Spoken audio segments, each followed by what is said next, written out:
Bonjour les enfants, aujourd'hui je vais t'aider à résoudre le problème numéro 1. Lecture du problème. Un autobus dispose de 50 places assises et de 20 places debout. 32 personnes montent au premier arrêt. Au deuxième arrêt, il monte 7 personnes de moins qu'au premier. Question. Combien de personnes peuvent encore monter dans cet autobus? Alors, pour comprendre un problème, il est important de bien comprendre l'énoncé. Alors, tu peux te faire une représentation mentale, une image mentale de la petite histoire. Donc ici, nous avons un autobus qui peut contenir 50 places assises et aussi 20 places debout. Alors, il y a des personnes qui montent au premier arrêt et il y a un deuxième arrêt et d'autres personnes montent. Et on te demande combien de personnes peuvent encore monter dans cet autobus. Alors, dans ce problème, tu ne peux pas répondre tout de suite à la question. Il faudra procéder par étapes. On dit que c'est un problème par étapes. Un problème à étapes.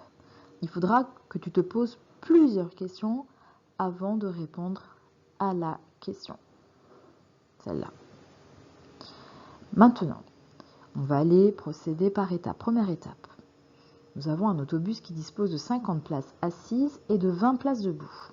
La première question serait: combien de places peut contenir l'autobus en tout, c'est-à-dire places assises et places debout? À toi de chercher. C'est bon? Maintenant, deuxième étape. Maintenant qu'on sait combien l'autobus peut contenir de personnes, de places, en fait, combien il y a de places, on va s'intéresser au nombre de personnes qui montent au premier arrêt. Donc ici, voilà, imagine que nous sommes au premier arrêt et des personnes montent. Combien de personnes montent-elles au premier arrêt? Alors c'est simple, il suffit de lire la consigne. Voilà, c'est écrit 32 personnes montent au premier arrêt. Donc au premier arrêt, 32 personnes montent.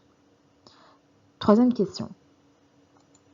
Combien de personnes montent-elles au deuxième arrêt? Alors là, c'est un peu plus intéressant. On te dit dans la consigne, au deuxième arrêt, il monte 7 personnes de moins qu'au premier. Alors, c'est là qu'il faut que tu comprennes. 7 personnes de moins qu'au premier. Là, il y a une question de comparaison. 7 personnes de moins qu'au premier arrêt. On ne te dit pas 7, mais 7 personnes de moins qu'au premier arrêt. Au premier arrêt, tu sais combien il y en avait? 32. Et là, il te dit dans le problème, il monte 7 personnes de moins qu'au premier arrêt. Il y a un calcul à faire, oui. Alors, je te laisse réfléchir. Maintenant, on va passer à la quatrième question, à la quatrième étape. Combien y a-t-il de personnes dans l'autobus après le premier et le deuxième arrêt? Maintenant, à toi de trouver combien il y avait de personnes en tout après le premier et le deuxième arrêt, puisque plusieurs personnes sont montées. Et c'est enfin que tu répondras à la dernière question. Combien de personnes peuvent encore monter dans cet autobus? Donc là, tu vas comparer sûrement avec ce que tu as trouvé au départ. Combien de places peut contenir l'autobus? Est-ce que tu as compris? Donc, l'autobus peut contenir plusieurs personnes, donc 50 places assises et 20 places debout. Il y a 2 arrêts. Au premier arrêt, 32 personnes montent. Au deuxième arrêt, il monte 7 personnes de moins qu'au premier arrêt. Est-ce qu'il reste encore de la place? Combien de personnes peuvent encore monter dans cet autobus? Donc j'espère que ça t'a aidé. Alors il est vraiment très important que tu te fasses une image de ce qui se passe. N'hésite pas à faire des schémas, des calculs. Voilà. Problème 2. Issa a déjà utilisé 2 tiers d'un carnet de 12 timbres. Combien lui reste-t-il de timbres? Voici représentation, une image d'un carnet de 12 timbres. Tu en as 2, 4, 6, x 2, 12. Alors, j'ai réalisé en fait un petit tableau, en fait, un petit schéma pour voilà, représenter les 12 timbres. Et j'ai refait à côté la même chose en fait, pour que ce soit plus lisible. Donc ici, voilà, nous avons le schéma du carnet en plus simple, avec des carrés que tu peux faire toi-même. Revenons au problème. Donc voilà, 12 timbres, ils sont là les timbres. On va imaginer que ce sont les timbres. 1, 2, 3, 4, 5, 6 x 2, 12 timbres. Issa a déjà utilisé 2 tiers d'un carnet de 12 timbres. Oublions cette partie-là, on va s'intéresser à la partie de droite. 2 tiers. On va s'intéresser maintenant à la fraction. 2 tiers, 2 correspond au numérateur, c'est le nombre de parts qui sont prises, coloriées, mangées, ce que tu veux. Le 3, le tiers, le 3, et le dénominateur, c'est le nombre de parts totales. Souviens-toi, les parts sont toujours égales. Alors ici, nous avons des parts complètement égales.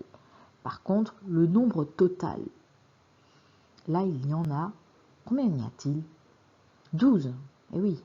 Et là, c'est 3. Comment je vais faire? Est-ce que je peux partager ce carnet de 12 timbres en 3? Maintenant, il faut imaginer dans ta tête de le diviser, de le partager en 3 parts égales. Alors, évidemment, tu peux effacer peut-être certaines lignes. Donc, ce carnet, on ne va pas le garder comme ça. On va le partager en regardant d'abord le dénominateur. C'est celui-là qu'il faut regarder, le 3. Il faut que je partage ce carnet en 3.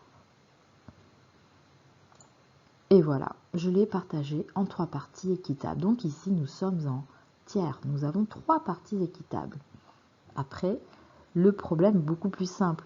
Donc si on te dit que Issa a déjà utilisé les 2 tiers d'un carnet, il a utilisé un tiers, puis un autre tiers. Donc voici, c'est la représentation de tout ce qu'il a utilisé. Maintenant, à toi de le reporter, voilà, de comparer avec la représentation des timbres ici. Donc ici, on a 2 tiers, 2 sur 3.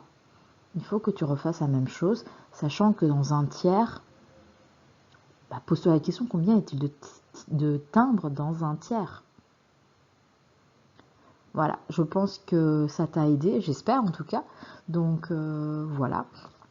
Alors écris tes résultats, tes calculs, une phrase réponse dans ton cahier. À bientôt!